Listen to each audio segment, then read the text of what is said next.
Yo, what's up? Welcome back to another episode of the SWAS. Continuing on with NFL Week 2. We got 2 Monday night games. Fun week. Saturday. College football Saturday. That was excellent. In terms of the entertainment value we got, Clemson, Georgia Tech, amazing football game. West Virginia Pitt might have been game of the year. That rivalry, Morgantown was on fire. Overtime, they pulled the upset off. That was awesome. And not just because I had West Virginia money line, because that was just an awesome game to watch. Georgia, Tennessee, can't ask for a better game than that. And then Notre Dame, Texas A&M too. I mean, we saw so many awesome football games on Saturday. And then obviously it helps that I had a great day betting. So that always makes it better as well. And then NFL Sunday. So the 1 p.m. games were excellent. We saw some really cool finishes. The 4 p.m. games, the officiating there at the end, I don't know how you make that call in the Broncos-Colts game. And yes, obviously, I might be a little biased here because that call cost me a lot of money. If you guys listen, I had Colts plus 3.5, and I middled with Broncos money line. So if he misses that field goal, I make a lot of money on that game. So that call did rob me of some money. So maybe I'm a little biased, but how do you make that call? I mean, forcible contact.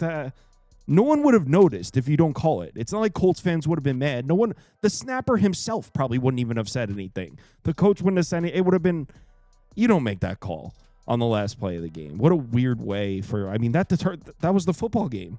Turned a loss into a win. Weird ending. And then the Eagles-Chiefs. The Eagles-Chiefs is more just like funny. How does that, like, Tom Brady, we saw it in slow motion. They were jumping early on the tush push. That was whatever. The Eagles were the better team. I'm just saying that was more just like funny. Like how do we all know this is happening throughout the course of the game, but the officials don't know it's happening? Normally the NFL's pretty good with that. Like if something's made known to the viewer, they're pretty on top of it. Like the refs have earpieces and all that. I don't know how that one slipped by. That was funny. But yeah, great weekend of football. We got 2 games. Monday Night Football. Sorry for the rant. Let's do it.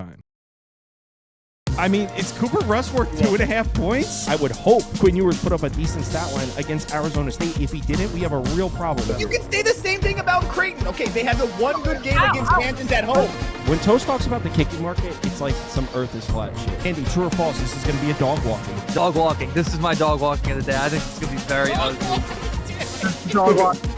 I think this is going to be ugly. Hey, get the sauce.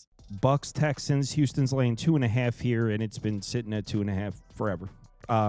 Limits are up to 40K, I believe, at the time of recording. Still sitting at 2.5. Tampa Bay, Houston. So the Bucks have struggled with this Houston Texans team. It's actually been 22 years since the Bucks have beaten the Texans. 22 years. Now they've only played 5 times in that span. But the Texans have beaten the Bucks 5 straight times. This is meaningless information, but it's fun.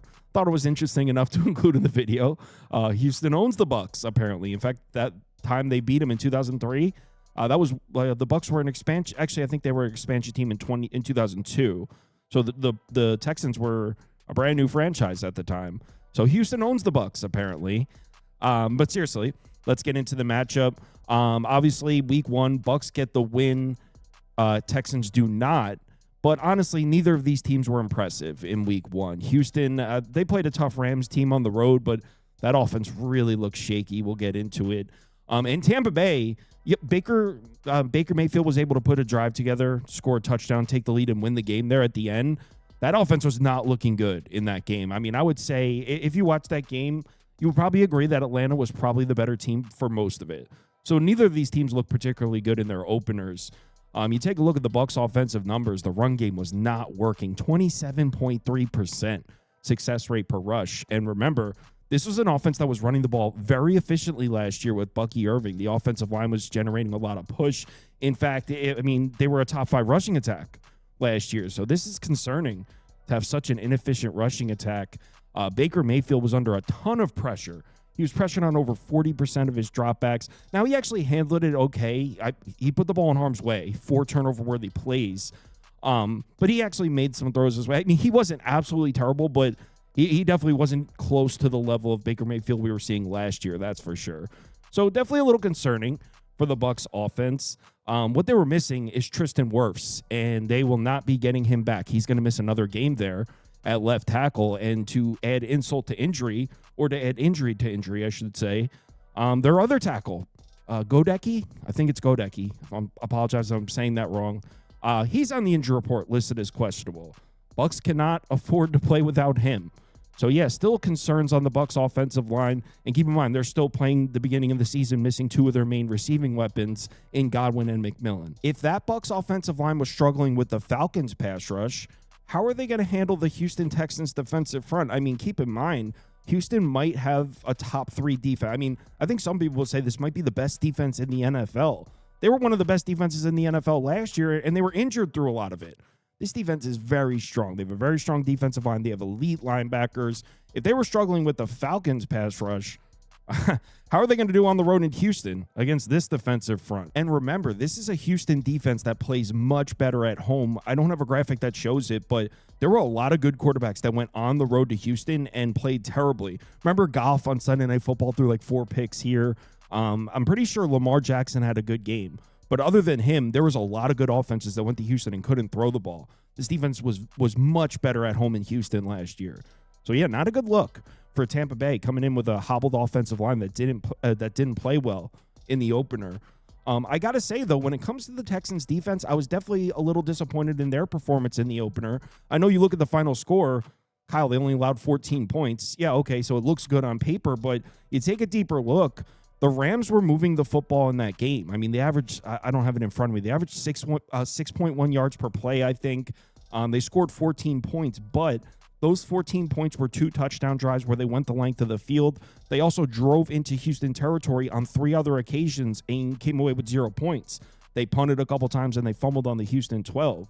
So they only allowed 14 points, but it wasn't an elite defensive. It wasn't a terrible defensive performance, but it wasn't an elite defensive performance at all. Now, again, this is a Houston defense that plays much better at home. And yes, the opener was on the road, and not just on the road. They were in SoFi against Matt Stafford and the Rams offense, not the easiest opponent. So I expect them to play much better at home. I mean, against the Bucs offensive line that didn't look good in week 1, that's dealing with injuries.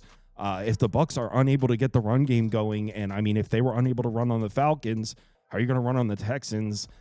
Baker Mayfield should be under a lot of pressure in this game. And like I said, 4 turnover-worthy plays in the opener.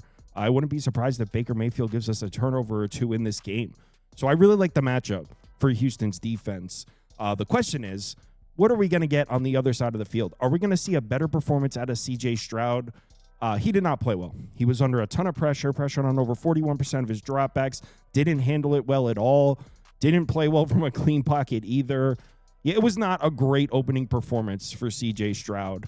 But good news, just like the Texans defense, C.J. Stroud tends to play much better at home, and that dates back to his rookie year. I mean, multiple years now where he's been significantly more efficient at home in Houston. So the fact that we're back at home, good sign. And on top of that, I think the Rams defense is undervalued. I think that's a better defense than people give them credit for. I would think the Rams defense is better than the Bucs defense. This Tampa Bay defense did not look good in the opener. I mean, 62.8% success rate per dropback. I know Penix's stat line doesn't look amazing. Threw for 298 yards. He dropped back to pass 42 times. Like, it doesn't look amazing. 62.8% success rate per dropback. So they were struggling to get off the field. Michael Penix was making throws on them. So if they were struggling with Michael Penix on the road in Houston where C.J. Stroud plays better, I think there's going to be opportunities for C.J. Stroud to make some throws in this game. I do have some concerns, though. And if you're on the Bucs, you're pointing right here, the Houston Texans offensive line. Obviously, that was the concern with Houston all last season. It was concerning in the opener as well. Center Jake Andrews, not going to play in this game. He's been ruled out. Now, the Texans do have Jarrett Patterson, Juice Scruggs. They have other guys with starting experience that can start in the center position, but those are the guys that were starting there last year, and Houston had a lot of problems with the offensive line last year, and that position in particular, that's who's going to be lining up against Vita Vea, who is one of the Bucs' most important defensive pieces. He's a monster there in the middle. So missing the center is key. Obviously, we know Houston's missing key receiving weapons as well. Christian Kirk not going to make his debut here. Tank Dell obviously injured as well. So, yeah, there is concern. There are concerns on Houston's offense for sure. Running the ball is going to be tough here with Nick Chubb. Tampa Bay always tends to have a tough run defense when they're healthy. The issue with the Bucs run defense is somebody always seems to be missing, whether it's Logan Hall, Vita Vea. I mean, someone's always out. But when they're healthy, Todd Bowles usually puts out a pretty solid run defense. I mean, with Vita Vea healthy and Jake Andrews out, I have to think running the ball is probably going to be a struggle here for the Texans. But like I said, I do think C.J. Stroud at home. I've never really been the biggest fan of the Bucs secondary. I mean, Jamel Dean's a solid player. They have a couple players, but I've never really been the biggest fan of their secondary. So on the road in Houston, I think C.J. Stroud will have opportunities to make throws. I laid the 2.5. I mean, when I bet it, I thought there was a chance it was going to close at 3. That doesn't seem to be the case. I'm seeing juice 2.5, so maybe by the time you're watching this, it's 3, and I got myself a nice little edge. But as of right now, I'm on 2.5 -1. I think I got -110. So yeah, we'll see. I'm on the Texans. This is purely a bet on the Texans defense, and hopefully Stroud can connect on a big player too. Chargers, Raiders. Raiders are catching 3.5, and yeah, it's been sitting at 3.5. There were 3s at some point, but been sitting at 3.5. These two games are a good example of why people say the NFL is unbeatable. both games open up, just been sitting at the same number. So yeah, pretty much been sitting at 3.5. I believe the limits are 30 or 40K or something. Chargers, Raiders. We got a cool AFC West battle here. The Raiders offense. I know they only scored 20 points in the opener, but they were moving the football, man. 7.5 yards per play. There you go, Gino. 7.5 yards per play is excellent. 46.4% success rate. I mean, for Geno Smith to come in with the new team, go on the road across the country to New England, very impressive. He was great. When he had a clean pocket, he made the Patriots pay. And honestly, that's pretty consistent with what we've come to know for Geno Smith. If he has a clean pocket, he'll make the throws. It's when he's under pressure, clutch situations, that's where he runs into problems. But you give Geno Smith a clean pocket, he will make the throws. And that's what we saw in the opener in Foxborough. Geno Smith was excellent. If you're a Raiders fan, you're excited. That was a cool opener. I was on the Patriots in that game too. He's matched up against a Chargers defense that didn't play nearly as well as the final score indicates. The Chiefs only scored 21 points in the game, and you're like, oh, held Mahomes to 21 points. Great defensive performance.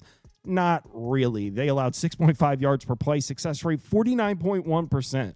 So the Chargers were struggling to get off the field. The Chiefs were moving the ball efficiently.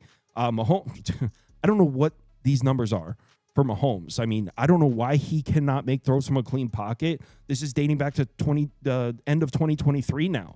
Got terrible numbers with a clean pocket. I don't know what this is, but we're dealing with a decent sample size now. But the point I'm making is we were just talking about Geno Smith and what he does when he gets a clean pocket. Well, Mahomes had clean pockets. He was pressured on 31.9% of his dropbacks. That's not that bad. He had clean pockets to throw from. Didn't really take advantage of it. If you give Geno Smith those clean pockets over the course of his career, he's shown us he will make the throws. So the Chargers better figure out a way to get some pressure on Geno Smith here. Now, my concerns for the Raiders offense right here. And I think this is more concerning than you think. The Raiders got the road win. Everyone's celebrating, but I think this is more concerning than it's getting credit for. Just 2.5 yards per carry. 57 yards rushing in the game, 21.7% success rate per rush. The run game with Ashton Genty just wasn't there. Now, that'll work in the opener. I mean, it's a new quarterback, new running back, new head coach.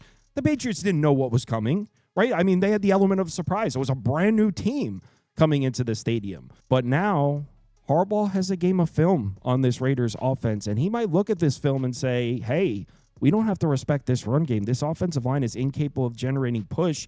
That would give the Chargers defense a lot of flexibility in terms of dialing up blitzes. They could take action to get some pressure on Geno Smith. So if the Chargers don't have to respect the Raiders run game, if the Raiders offensive line is unable to generate push, that's going to make the play calling on the defensive side of the ball a lot easier for the Chargers. So I think the Raiders got the win. It was great. I think these rushing numbers are a little more concerning than what's being talked about. The second concern I have for the Raiders offense is they're missing a starting guard. Jackson Powers-Johnson. But honestly, they have Alex Kappa, who, I mean, he's not a Pro Bowler or anything, but he's like a 5 or 6 year NFL season starter. He was a starter with the Bengals for a while. I think he was with the Bucs before that. So, I mean, Alex Kappa will start. I honestly don't. I shouldn't have said my second concern. I'm honestly not concerned about this.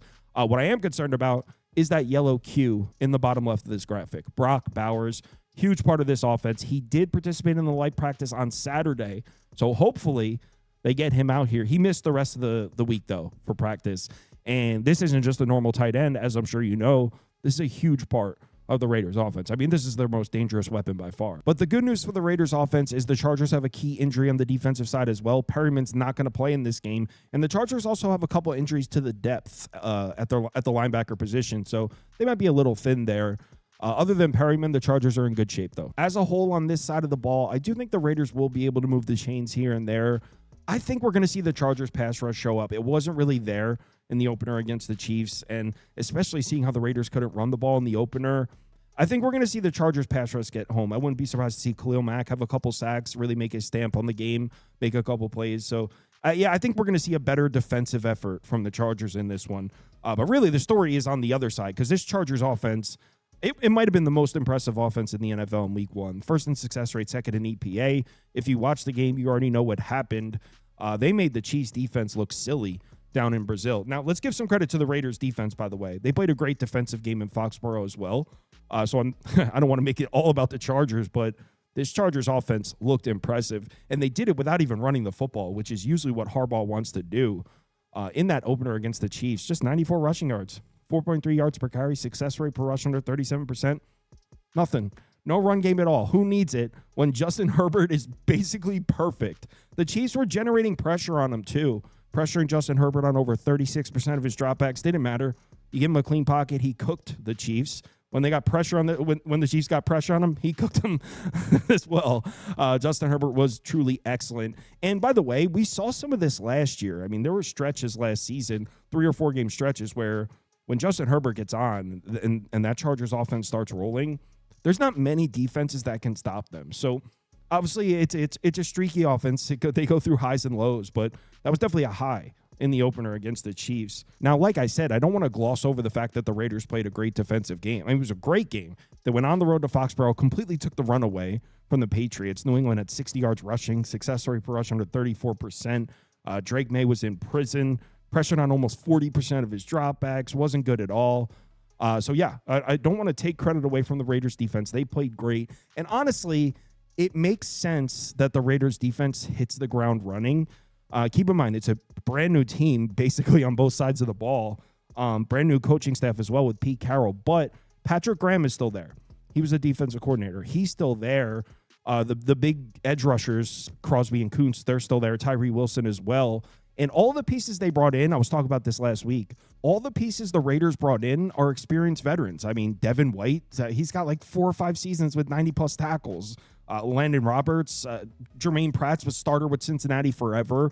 Eric Stokes, starter with the Packers forever when he was able to stay healthy. Jeremy Chin, multi-year starter. So it's a new defense, but they brought in experienced pieces. They kept the same DC, and obviously Pete Carroll's an experienced coach. So I wouldn't be surprised if the Raiders defense just hits the ground running is actually pretty good. And I don't know if last week was necessarily a fluke. The problem is, even if I think this Raiders defense is pretty good, and I think it has a chance of being pretty good this year, but even if I think this Raiders defense is pretty good, I still don't think it's capable of stopping this offense. Like I said, if the Chargers offense is on, they're going to move the ball.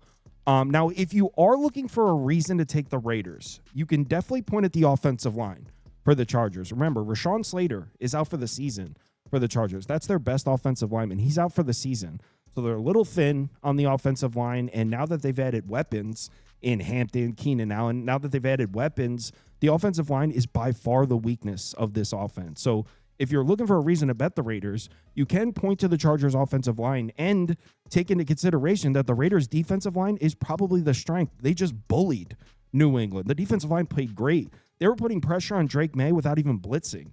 So the Raiders defensive line might be the strength of the defense against the Chargers offensive line. There's something. If you're looking to bet the Raiders, you could say you think their defensive line is going to win the battles up front. The thing is, the Chargers had no issues moving the ball in this Raiders defense last year. They played them twice, 28 points per game, 6.7 yards per play, success rate up close to 49%. Now, granted, one of these games was week 18.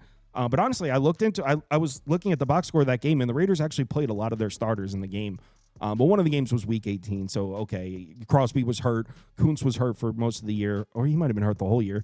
So yeah, it wasn't the entire starting Raiders defense. It's a completely different defense, but it was still Patrick Graham calling the plays. So Harbaugh was able to move the ball pretty easily against Patrick Graham and his defense twice last year. So I think he's going to do it again. I'm on the Chargers here. I laid the 3. I got a -3 at -120. I make the game 3.5. I don't know if it's necessarily a monster edge. I will say, though, if Brock Bowers ends up not playing, I would probably make the game 4. And I know moving the game a half point because of a tight end is kind of crazy, but he's such an important piece on that offense that I think it's valid. So if Brock Bowers is ruled out, I do think my -3 at -120 is a good bet. But if he plays, I might need some luck. Chargers -3, -120. Let's do it. Thanks for watching, as always. Fun weekend. Saw a lot of great games this weekend. Let's finish off the week right with a couple of wins here. Be sure to bet responsibly. We'll be live every night at midnight throughout the week, as always. If you're able to make it, we'd love to see you in the comments. Later.